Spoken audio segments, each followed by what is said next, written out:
I'm Zachary, I'm 35, and my own brother tried to erase my wedding from existence, thinking he could get away with it. Before I tell you how a single, unexpected phone call during Thanksgiving dinner not only exposed his lies, but also completely shattered the power dynamic my family had lived by for decades. Do me a favor and let me know where you're all watching from in the comments below. It's always amazing to see how far these stories can travel. The drive to my parents' house felt different this year. The autumn leaves in Seattle were a brilliant explosion of red and gold, but I barely noticed them. My hand rested on the gearshift and my wife, I had to remember that. Amelia placed her hand over mine. Her touch was a small anchor in the storm that was brewing inside me. "You ready for this?" she asked, her voice calm and steady. It was the same voice that had talked me down from 100 different ledges over the past year. I took a deep breath, the air tasting metallic with anxiety. As I'll ever be. We pulled into the familiar driveway, the old oak tree I'd climbed as a kid casting a long shadow over the lawn. Inside, the sounds of Thanksgiving were in full swing. The clatter of pots and pans, the murmur of distant relatives catching up, the blare of the football game on the TV in the living room. It was a symphony of normalcy that felt completely alien to me today. We walked in, and the warmth of the house hit me, smelling of roasted turkey and pumpkin spice. My mother, Eleanor, immediately rushed over, but her eyes, as always, scanned right past me and landed on my younger brother, Leo. "Leo, darling, tell Aunt Carol about your big win at the firm," she chirped, beaming as if he'd just cured a disease. Leo, leaning against the fireplace mantel with a drink in his hand, gave a lazy, confident smile. He was the golden child, the one who could do no wrong, the sun around which our family's universe revolved. I was just a distant, forgotten planet. My father, Richard, gave me a brief nod from his armchair, his attention already drifting back to the game. It was the same silent dismissal I'd received my whole life. We found a spot on the couch, Amelia's presence a comforting shield, but Leo's eyes found us. He pushed himself off the mantel and sauntered over, a smirk playing on his lips. Well, look what the cat dragged in," he said, his voice loud enough for the whole room to hear. He gestured vaguely toward Amelia. "Still bringing friends to family dinner, Zach? When are you going to grow up and find someone to settle down with?" A few relatives chuckled awkwardly. My face burned. It was the same old script, the same tired put-down. But today, the script was changing. I felt Amelia squeeze my hand, a silent signal of support. This was it. I stood up slowly, my heart hammering against my ribs. I looked directly at Leo, my voice coming out clearer and stronger than I expected. "She's not my friend, Leo." The room quieted slightly. Leo's smirk faltered. I smiled, a real smile, and turned to Amelia. "She's my wife." A fork clattered onto a plate somewhere in the dining room. The football game seemed to fade into the background. My mother's smile froze on her face. My father finally looked up from the TV, his brow furrowed in confusion. "We got married 8 months ago," I said, letting the words hang in the dead, silent air. But to understand the shock and disbelief that filled that room, you have to understand that this wasn't just about a secret wedding. This was about a lifetime of secrets, of lies, and of a deliberate, malicious act of sabotage. And the story of how we got to this moment of confrontation actually started many months before, with a stack of beautifully printed wedding invitations that were never meant to see the light of day. It started long before any wedding invitations were ever printed, of course. The feeling of being invisible in my own family wasn't a sudden event. It was a slow erosion, like water wearing down stone over 35 years. Growing up, I was the quiet one, the studious one. Leo was the star athlete, the charismatic charmer. Our roles were cast early, and the play never changed. I remember my college graduation like it was yesterday. I'd worked my tail off for that environmental science degree, juggling classes and a part-time job. I was the first in our immediate family to get a master's degree. I was proud. I sent my parents the date months in advance, circled it on the family calendar in the kitchen. The day came, a bright, sunny afternoon. I stood there in my cap and gown, scanning the sea of faces in the crowd, looking for them. But their seats were empty. I called them afterward, my stomach twisting into a cold knot. "Oh, Zachary, we are so sorry, honey." My mother's voice chirped over the phone, laced with a casual regret that stung more than anger would have. Leo had his final playoff game today. It went into overtime. You know how important this was for him. We just couldn't miss it.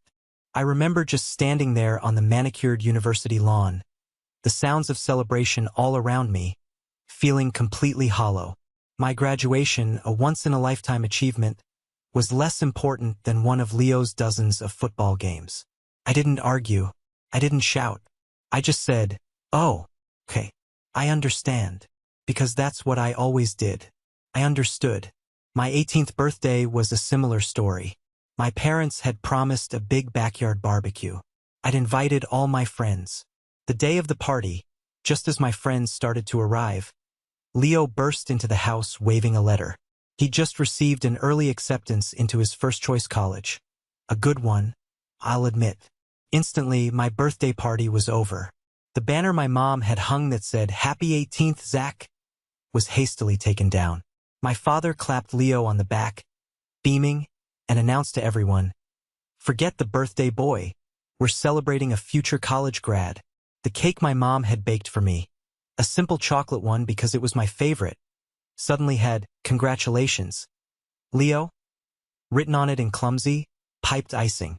My friends looked at me, confused and sympathetic. I just shrugged, a familiar burn of humiliation creeping up my neck. I spent the rest of my own party watching my brother be celebrated, a supporting actor in a scene that was supposed to be mine. These weren't isolated incidents. They were the pattern of my life. My first car was a decade-old hand-me-down from a cousin. Leo's was brand new, a graduation gift. When I landed my first real job, I got a pat on the back. When Leo got his first internship, my parents threw a dinner party in his honor. Over the years, I just stopped trying. I stopped sharing my successes because they felt small and insignificant next to Leo's. I stopped sharing my struggles because they were met with a dismissive, "Well, you're the smart one. You'll figure it out." I built a life for myself in Seattle, an hour's drive away, which felt like a different continent. I poured myself into my work as an environmental engineer, finding solace and purpose in a world that operated on logic and merit, not favoritism. My family saw me as reliable, independent, and boring, the one who didn't need the attention. They had no idea that their perception was a cage they had built for me. And for the longest time, I didn't realize I was the one holding the key. I was just the quiet son, the forgotten brother, a ghost at their Thanksgiving table. At least until I met Amelia. I met Amelia in the most unremarkable way possible, which in itself felt remarkable to me. It was at a small, independent coffee shop near my office. I was grabbing my usual black coffee, and she was there, sketching in a notebook, completely absorbed. She had this intensity about her, a focused energy that drew me in. I accidentally bumped her table, making her ink pen jump and leave a black streak across her drawing of a building facade. I was mortified, apologizing profusely, offering to buy her a new notebook, a new pen, a new coffee. She just looked up, and instead of being annoyed, she laughed. It was a genuine warm sound that made the entire coffee shop feel brighter. "It's okay," she said, tilting her head as she looked at the streak. "Maybe it's an improvement. A little chaos." We started talking. It turned out she was an architect, and the building she was sketching was her latest project. I told her I was an engineer who specialized in sustainable water systems. Her eyes lit up. She didn't just nod politely. She asked questions. Real questions. About my work, about the challenges, about what I was passionate about. For the first time in a very long time, I felt seen. Our first date was a week later. We walked along the waterfront, and I found myself telling her things I'd never told anyone. I told her about my work, the satisfaction of designing a system that would provide clean water for a community. And then, hesitantly, I told her about my family. I tried to frame it lightly, making jokes about being the spare to the heir. She didn't laugh. She stopped walking and turned to face me, her expression serious. "That's not funny, Zach," she said gently. "That sounds incredibly lonely." A lump formed in my throat. No one had ever validated my feelings like that. They'd always just said, "Oh, that's just how families are," or "You're just being too sensitive." Amelia saw the hurt I'd spent a lifetime trying to hide. With her, I was a different person. I was confident, articulate, and interesting. She celebrated my successes with a genuine excitement that made me feel 10 feet tall. When I was chosen to lead a major new project at my firm, she threw me a surprise party with all our friends.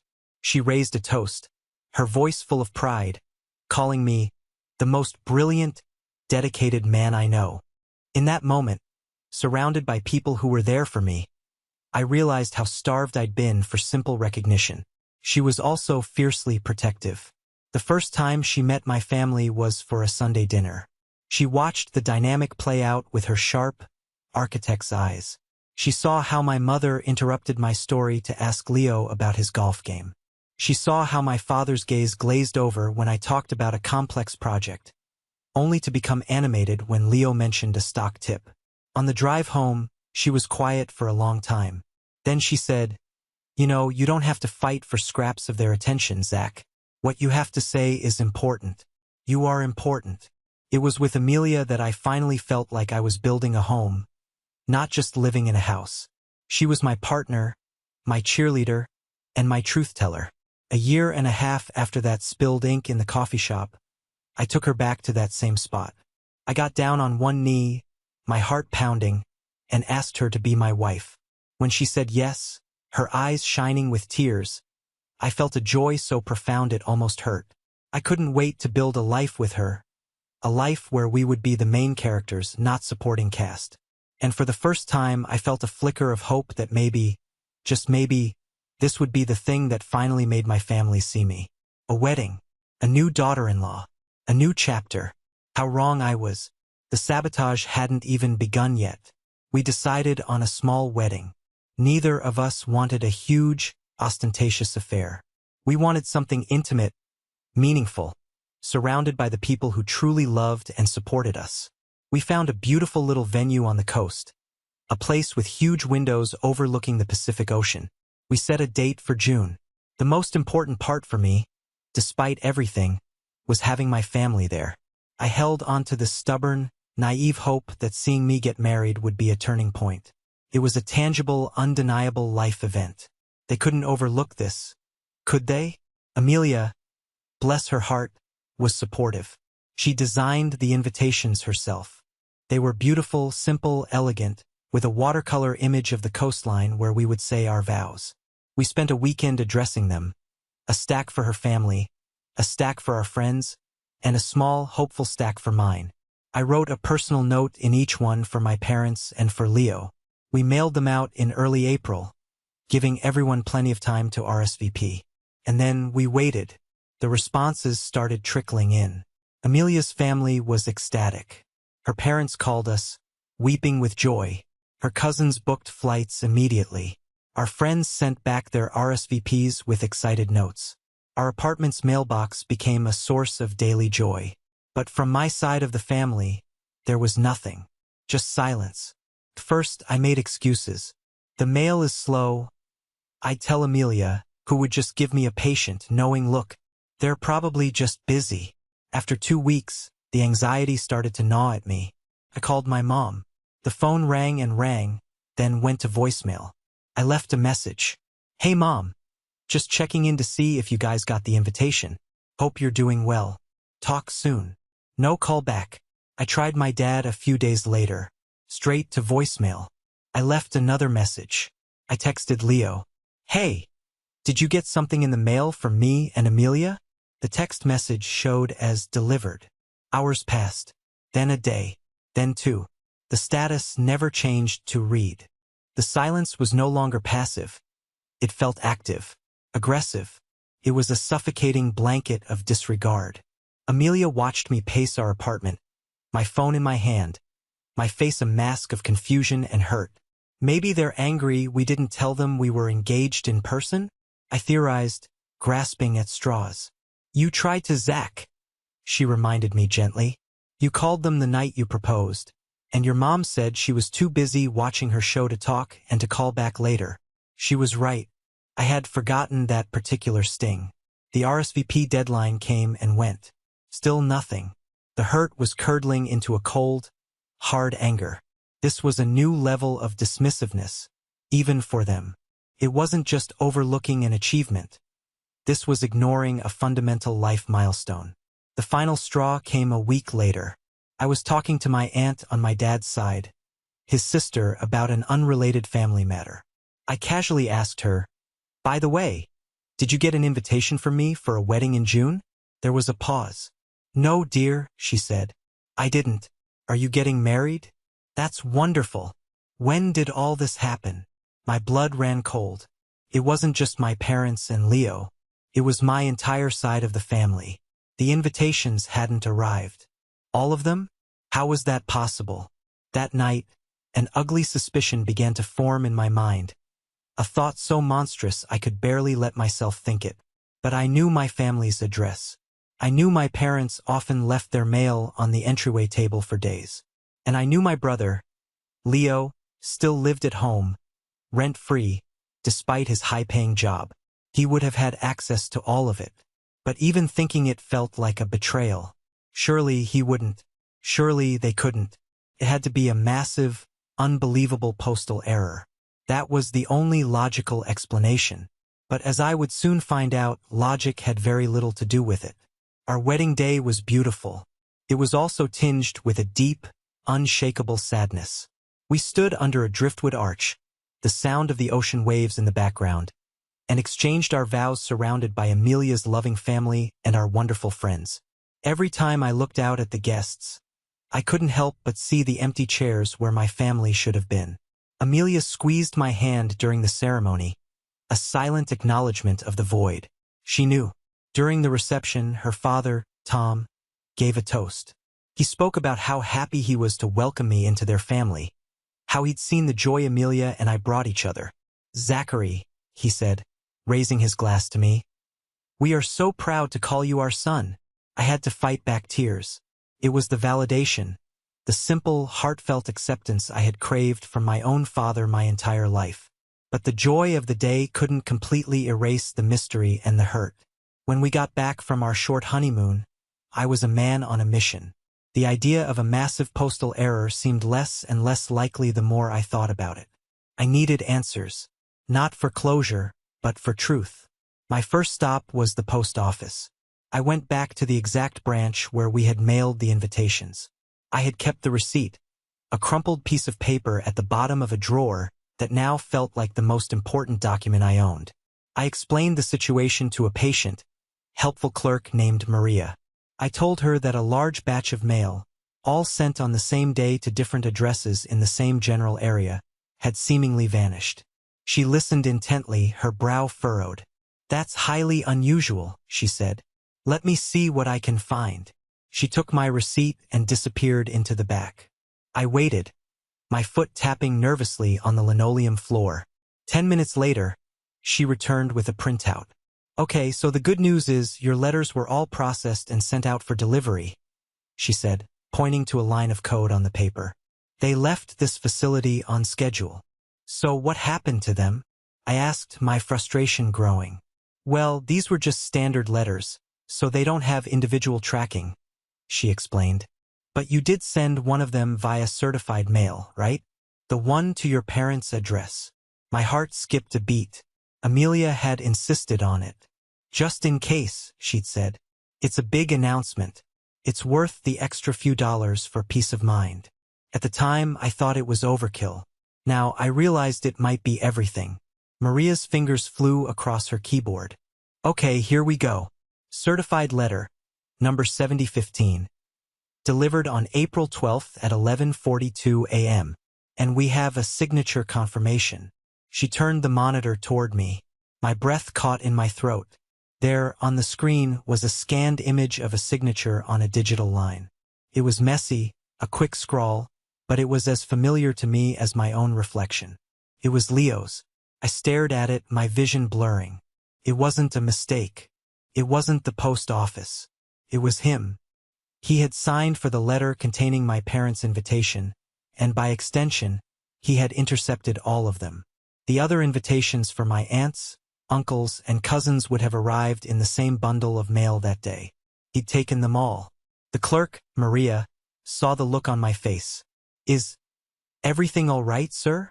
I couldn't speak. I just nodded, a wave of cold fury washing over me. He had done this. He had deliberately, methodically, erased my wedding from my family's reality. He had stolen this moment from me, from Amelia, from all of them. "Can I get a printed copy of that?"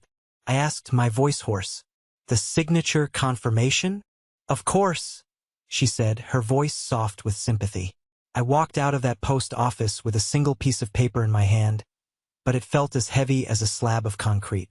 It was undeniable proof of a betrayal so profound, I could barely wrap my mind around it. The question was no longer what happened. The question was why. And what in God's name was I going to do about it? That night, I laid everything out on the dining room table for Amelia. The original post office receipt, the printout of the delivery confirmation, the scanned image of Leo's arrogant signature. She looked at it all, her face hardening. She wasn't surprised, not really. She had suspected something like this all along. She had seen the corrosive envy in Leo's eyes from the first time she met him. "What a pathetic, cowardly thing to do," she said, her voice low and simmering with anger. She was angry for me, and the fierceness of her loyalty was a balm on my raw, wounded soul. "What do we do now?" I asked, slumping into a chair. My mind was a whirlwind of rage and grief. Part of me wanted to drive over to my parents' house right then and there, to throw the evidence in Leo's face and watch him squirm. Another, more tired part of me just wanted to let it go, to cut them all off and never look back. "We don't let him get away with it," Amelia said firmly. She sat down opposite me, her eyes locking onto mine. "This isn't just about the invitations anymore, Zach. This is about your entire life. This is about them treating you like you don't matter. If you let this go, you're telling them that it's okay, that they can keep doing it forever." She was right. This was a line in the sand. This was the moment where I either stood up for myself, for my marriage, for my own worth, or I accepted my role as the family ghost for the rest of my life. "So I confront him?" I asked. "What good will that do? My parents will take his side. They always do. It will be his word against mine." "Not this time," she said, tapping the printout with the signature. "This time you have proof. Undeniable proof. And you don't do it in private where they can twist the story and gaslight you later. You do it in the open." We talked for hours, long into the night. We weighed every option. A family meeting? A letter? In the end, we kept coming back to the same conclusion. A public reckoning was the only way to break the cycle. A private conversation would be too easy for them to dismiss, to manipulate. They needed to be confronted with the truth in a setting where they couldn't just sweep it under the rug. And then, as if on cue, the universe provided the perfect stage. A week later, my mother called.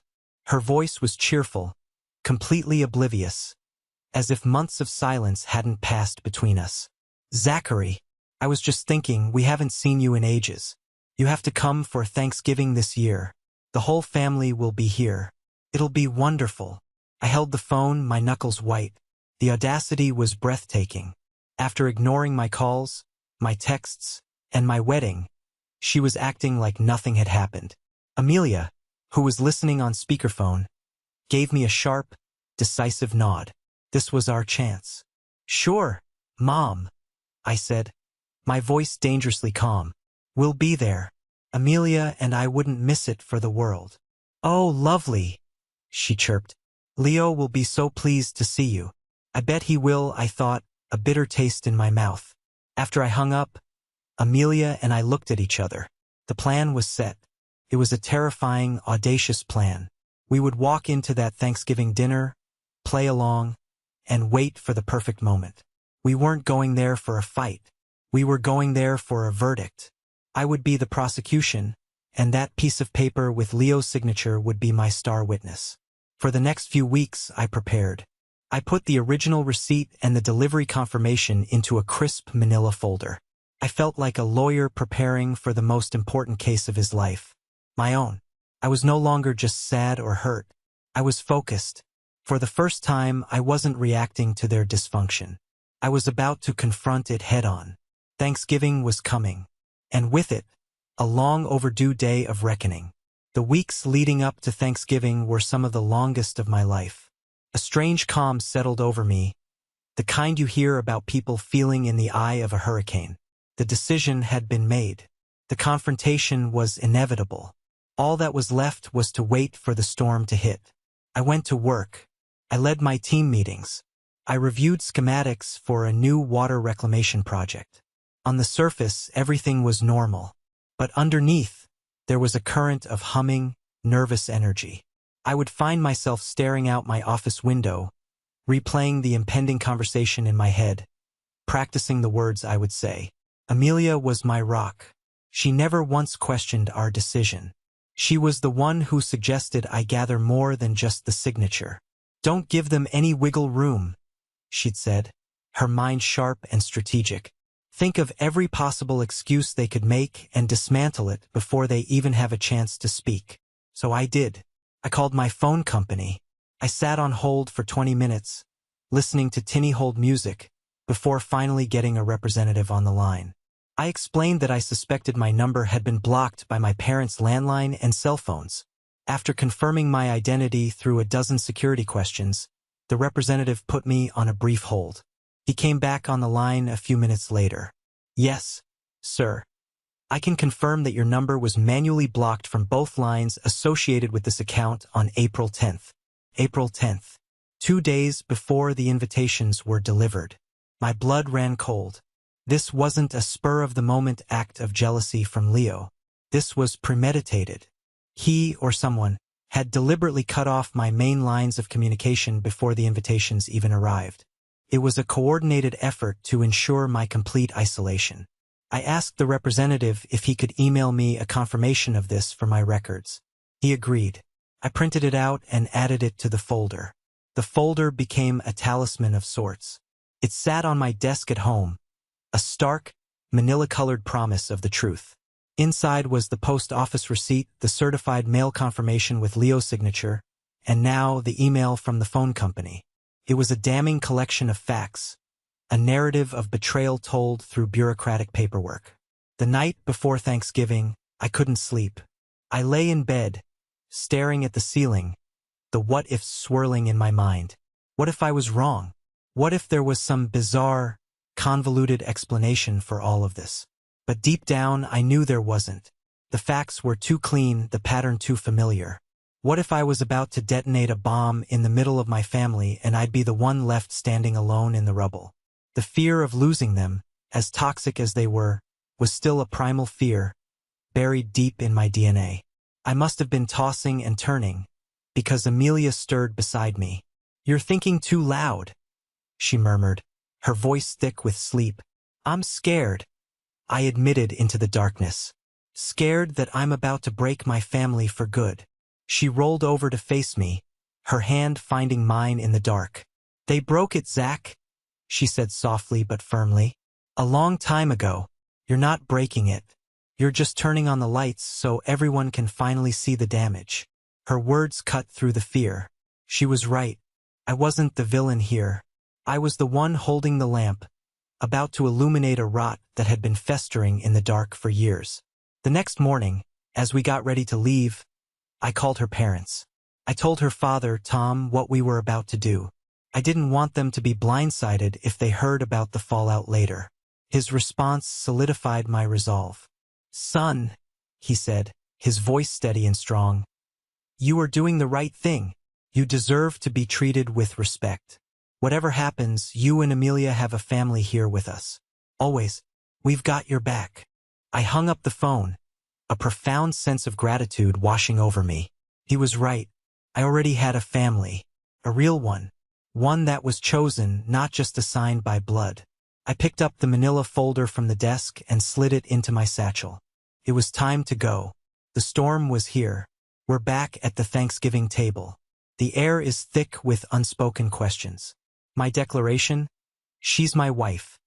is still hanging over the room like a physical object. My mother is the first to find her voice, a nervous, high-pitched laugh escaping her lips. Zachary, don't be ridiculous. This isn't funny. What kind of joke is this? It's not a joke, Mom, I said, my voice even. We were married on June 14th. My father finally spoke, his voice gruff with confusion. Married? Without telling us? Without inviting us? What on earth are you talking about? Oh, we invited you, I said, and with that, I reached into my satchel that was resting by my chair. I pulled out the manila folder and placed it on the table with a soft but definitive thud. The room fell silent again. Everyone's eyes were on the folder. It was a foreign object in the landscape of turkey and cranberry sauce, an intrusion of hard reality into their carefully constructed holiday bubble. We invited all of you, I repeated, my gaze sweeping across the room, past my stunned aunts and uncles, and landing squarely on my brother. Leo was trying to look bored, nonchalant, but a tiny muscle was twitching in his jaw. He knew what was coming. I opened the folder. I have here, I began, my voice taking on the cadence of a formal presentation, the receipt from the Seattle downtown post office, dated April 8th, for 23 invitations sent to various addresses belonging to our family. I slid the paper across the table. I also have, I continued, my voice gaining strength, the delivery confirmation for the certified letter sent to this address. It confirms the letter was delivered on April 12th at 11:42 in the morning. I placed this document next to the first. My mother picked up the paper, squinting at it. This doesn't prove anything. We never saw it. The post office must have lost it. That's where it gets interesting, I said, my eyes still locked on Leo, because a certified letter requires a signature from someone at the residence, confirming they received it. I pulled out the final, damning piece of paper, the one I had been waiting to reveal. I slid it directly in front of Leo, whose face had gone pale. Is this your signature, Leo? I asked, my voice ringing with clarity in the silent room. He stared at the paper. His own name, in his own handwriting, stared back at him. He opened his mouth, but no words came out. My father snatched the paper from him. He stared at it, then looked at Leo, then back at the paper. Leo? What is this? It was junk mail. Leo finally sputtered, his voice cracking. I thought it was a credit card offer or something. How was I supposed to know? It was a thick, cream-colored envelope, Amelia interjected, her voice sharp as glass. It looked nothing like junk mail. And what about the other 22 invitations that also mysteriously disappeared? Did you think they were all junk mail, too? The color drained completely from Leo's face. He was cornered. He looked to my mother, his eyes wide with panic, his usual go-to for a rescue. For a second, I thought she would do it. I saw the maternal instinct flicker in her eyes, the urge to protect her favored son at all costs. But the evidence was too stark, the public setting too exposing. Leo, she whispered, her voice trembling. Did you take them? He finally broke. He slammed his hand on the table, making the glasses jump. Fine. Yes. I took them. Are you happy now? He snarled, his face contorted in an ugly sneer. He wasn't looking at our parents. He was looking at me. It was supposed to be my year, he yelled, spit flying from his lips. My engagement, my wedding. For once, I was supposed to be the center of attention without you swooping in and trying to steal my thunder. The room was in stunned silence, the sheer, naked jealousy of his confession hanging in the air. Steal your thunder? I asked, my voice dangerously quiet. My wedding had nothing to do with you, Leo. We set a date that worked for us.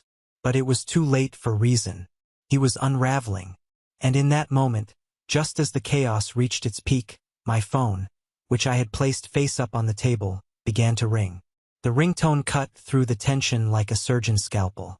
It was a generic, professional chime, but in the suffocating silence of the room, it sounded like a fire alarm. Everyone's head snapped toward the phone. The screen lit up with a name, Mr. Harrison. My heart hammered in my chest. Mr. Harrison was my company's CEO, a man I deeply respected but rarely spoke to directly. Why on earth was he calling me on Thanksgiving Day? I looked at Amelia, a silent question in my eyes. A tiny, almost imperceptible smile touched her lips as she gave a slight nod. My mind raced. She knew. She had something to do with this. My hand was shaking slightly as I reached for the phone. I answered it and, without a second thought, pressed the speakerphone button. The acoustics in the dining room were good. His voice would carry. "Zachary, my apologies for calling you on a holiday." A booming, cheerful voice filled the room. It was unmistakably Mr. Harrison. "I just got off a final call with the board, and I couldn't wait to tell you myself." I could feel every eye in the room on me. My parents looked utterly bewildered. Leo just stared, his mouth slightly agape, his earlier rage momentarily forgotten. "Sir," I managed to say, my throat dry, "the board has unanimously approved the promotion, son." Mr. Harrison's voice was full of genuine enthusiasm. "Congratulations. You are officially our new director of strategic projects for the entire West Coast. We were blown away by your proposal for the desalination initiative. Absolutely brilliant. Director." The word hung in the air, seeming to shimmer. It was a massive leap, a position that came with immense responsibility and, as I knew from the offer I had been negotiating, a substantial increase in salary that would dwarf anything Leo was making. It was a level of success I had kept to myself, not wanting to give them another thing to ignore or belittle. "Thank you, sir," I stammered. "I'm honored." "The honor is ours, Zachary. You've earned it," he boomed. And then, he delivered the final, devastating blow, completely unaware of the drama he had just interrupted. "Listen, the real reason I'm calling on a holiday is because my wife just spoke to yours.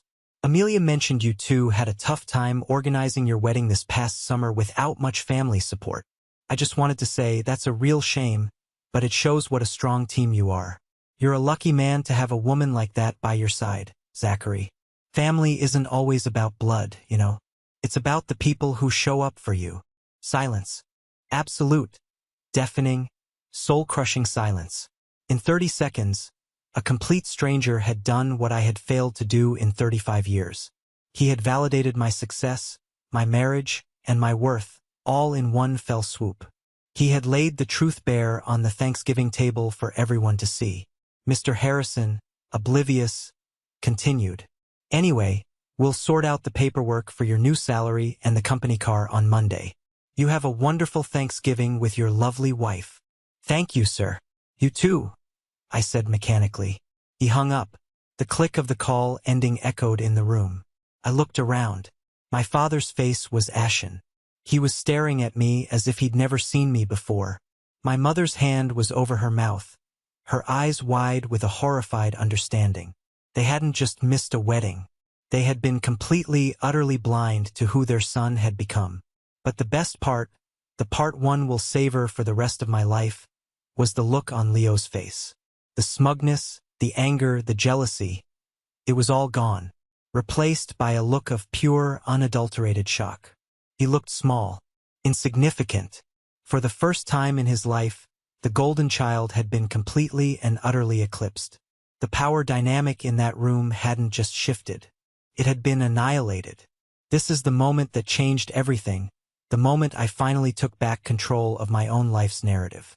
Thank you so much for sticking with me this far. You guys are amazing.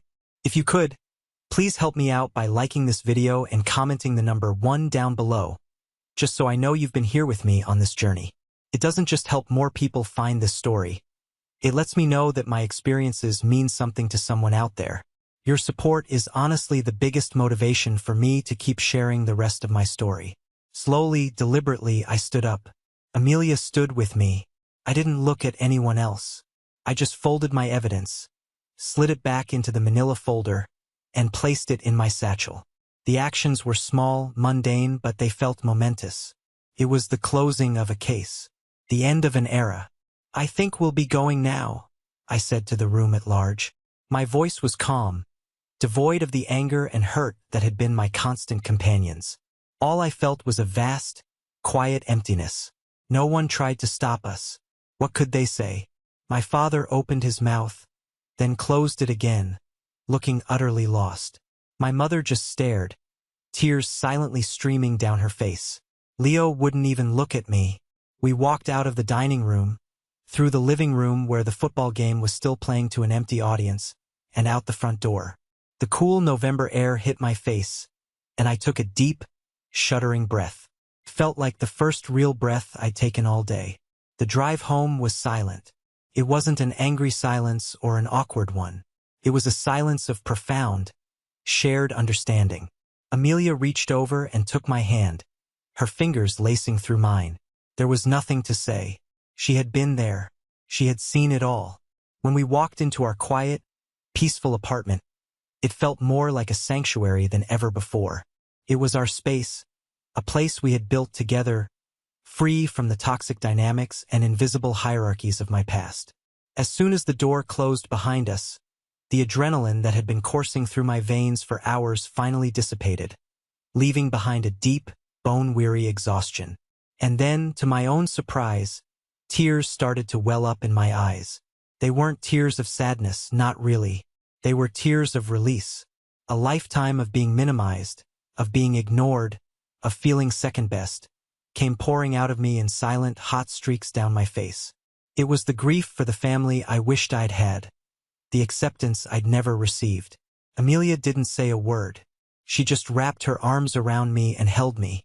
She let me cry it all out, her embrace a fortress of safety and unconditional love. In that moment, I knew, with a certainty that settled deep in my soul, that I had everything I would ever need right there in my arms. Later that evening, my phone buzzed. It was a text from my father. "We need to talk. Call me." It was a demand, not a request. The old me would have called back immediately, desperate for the conversation, ready to smooth things over. But the old me had walked out of that house and wasn't coming back. I showed the text to Amelia. She read it and looked at me, her eyebrows raised, waiting to see what I would do. I took a breath and typed back a short, simple reply. "No, I need space. Don't contact me until I'm ready." I hit send before I could second-guess myself. I was setting a boundary, maybe for the first time in my entire life. Felt terrifying, felt powerful, felt right. I turned my phone off and put it in a drawer. For the first time, I was in control of the conversation. And for now, the conversation was over. The 6 months that followed were like waking up from a long, feverish dream. The silence from my family was absolute. And in that silence, my own life became louder, more vibrant, more real. The promotion at work was everything Mr. Harrison had promised and more. I dove into the new role, leading a team of brilliant engineers on a project that felt genuinely important. For the first time, my work wasn't an escape. It was a source of deep, personal fulfillment. My new salary was a game changer, allowing us to start seriously planning for the future, talking about buying a house, a real home of our own. We weren't just dreaming anymore, we were building. Life with Amelia was a quiet joy. We spent our weekends hiking in the Cascades, exploring the city, and hosting small dinner parties for our friends. We had long, rambling conversations over glasses of wine, talking about everything and nothing. It was easy. It was peaceful. And our bond with her family grew even stronger. We had dinner with them at least once a week. Her father, Tom, would ask me about work, his eyes full of genuine interest and pride. Her mother, Sarah, treated me like the son she'd always wanted, always making sure to cook my favorite dessert. They included us, celebrated us, and loved us without condition or agenda. They showed me what family was supposed to feel like. The first crack in the silence from my side of the family came about 2 months after Thanksgiving. A call from my father. I saw his name on the screen and my stomach clenched, but I answered, knowing I couldn't avoid it forever. The conversation was stilted, awkward. He didn't apologize, not really. He talked around the issue, using vague phrases like, "things got out of hand," and "a lot of misunderstanding." He mostly talked about himself, how hard it had been, how shocked he was. It was a classic non-apology, an attempt to get me to soothe his discomfort. Dad, I said, cutting him off, my voice polite but firm. I'm not interested in discussing how you feel about what happened. I'm only interested in hearing you acknowledge what happened and the role you all played in it. There was a long silence on the other end of the line. Well, he finally said, sounding flustered, it's just complicated. It's actually very simple, I replied. I'm going to go now. We can talk again when you've had more time to think. I ended the call. It wasn't angry, it wasn't emotional. It was just a boundary. This is what I need from you. If you can't provide it, the conversation is over. The most shocking development came a month after that. An email appeared in my inbox with the subject line, I am sorry. It was from Leo. I almost deleted it without reading. But curiosity got the better of me. I opened it, my guard up, expecting more excuses and blame. But that's not what it was. It was a long, rambling, but shockingly honest email. He wrote that the humiliation of that Thanksgiving had forced him to take a hard look at himself. He admitted that he'd been jealous of me his entire life, not of my successes, but of what he called my quiet confidence. My ability to be happy without needing constant external validation. He confessed that when he saw the wedding invitation, something in him had snapped. He couldn't stand the thought of me having this perfect, happy life with a wonderful woman while he was still struggling in a relationship he wasn't even sure about. He wrote, I know this doesn't fix anything. I know it was a monstrous thing to do. I started seeing a therapist a few weeks ago. She says I have a lot of work to do on my insecurities and my need for attention. She's right. I don't expect you to forgive me. I don't deserve it. But I wanted you to know that I know what I did was wrong. Not because I got caught, but because it was just wrong. I read the email 3 times. It was the most honest, self-aware thing I had ever heard from my brother. It didn't erase the years of pain, but it was a start. It was a crack of light in a door that I thought was sealed shut forever. I didn't reply. It was too soon. But I didn't delete the email either. The true test came about 8 months after the infamous Thanksgiving. The phone rang, and it was my father. His voice was strained, panicked. Zachary, it's your mother. She fell. She was getting out of the shower, and she slipped. She's broken her hip. My heart sank. Despite everything, she was still my mother. Is she okay? Where is she? She's at St. Joseph's. She needs surgery, he said, his voice cracking. I don't know what to do. The doctors are talking about recovery, physical therapy. I can't handle all this on my own. He didn't explicitly ask me to come, but the plea was hanging in the air. For a moment, the old Zachary resurfaced. The dutiful son, the fixer. The one who would drop everything and rush to the rescue, hoping this time, his efforts would be appreciated. I told my dad I'd call him back. I hung up and immediately told Amelia what had happened. What do you want to do? She asked, her expression unreadable. She would support me either way, I knew that. I don't know, I said honestly, pacing the living room. Part of me wants to say, this is your problem, you deal with it. But another part, she's my mom. I can't just abandon her when she's hurt and scared. Then don't, Amelia said simply. But if you go back, you don't go back as the forgotten son. You go back as Zachary, the man who is her son, yes, but who is also my husband. You go back with boundaries. Her words clarified everything. This wasn't about forgiveness or forgetting. It was about showing up with compassion, but on my own terms. I drove up the next day. The atmosphere in the hospital room was thick with unspoken emotions. My mother looked small and frail in the hospital bed, her face pale. When she saw me, her eyes filled with tears of what looked like genuine relief and regret. I stayed for a week. I helped my father navigate the labyrinth of hospital bureaucracy. I talked to doctors about post-op care. I made sure my mom had everything she needed, but I maintained a polite, professional distance. I was there to help, not to be absorbed back into the old dynamic. I stayed at a hotel, not at the house. I had dinner with them at the hospital, but then I went back to my own space. Leo was there too. He was quiet, subdued. He did his part, running errands and sitting with our mom. He and I barely spoke, but the animosity was gone, replaced by a kind of awkward, fragile truce. On my last day, as I was sitting with my mother alone in her room, she reached for my hand. "Thank you for coming, Zachary," she whispered, her voice thick with emotion. It means more than you know. "You're my mom," I said simply. Of course I came. I thought for a moment that we were having a breakthrough, that maybe this crisis had finally broken through her defenses. And then, she proved me wrong. "Zachary," she said, her voice dropping to a conspiratorial whisper. "I was talking to Leo. Things at his firm have been difficult since the merger. He's not happy." I stiffened, a feeling of dread washing over me. I knew where this was going. "With your big new promotion," she continued, a hopeful gleam in her eye, "I was just wondering, does your company have any positions for someone with his financial background? Maybe you could put in a good word for him. It would mean so much to him, to us." And there it was, the final test. The old me would have caved. The old me would have seen it as a chance to finally earn her love, to be the savior. But the man sitting by her bed was not the old me. I gently pulled my hand away. I looked her directly in the eye, my voice soft but unyielding. "No, Mom," I said. "I can't do that. Leo needs to find his own way. And my job is not a tool to fix our family's problems." I paused, letting the words sink in.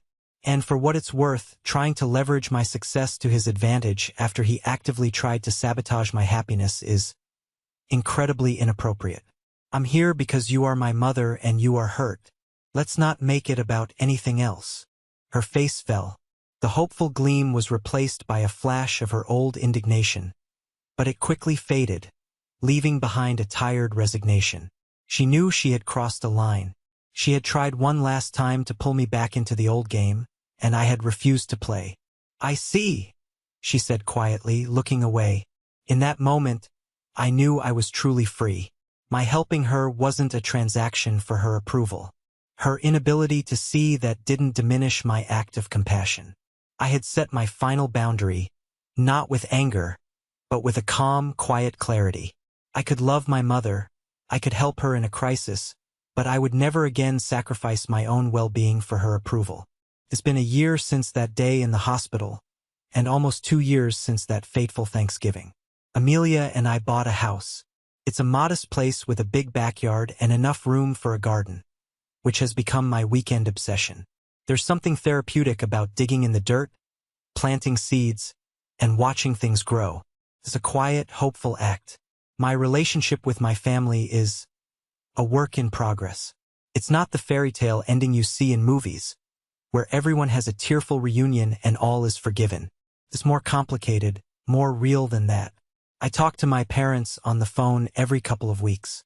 The conversations are often superficial: the weather, my work, their health.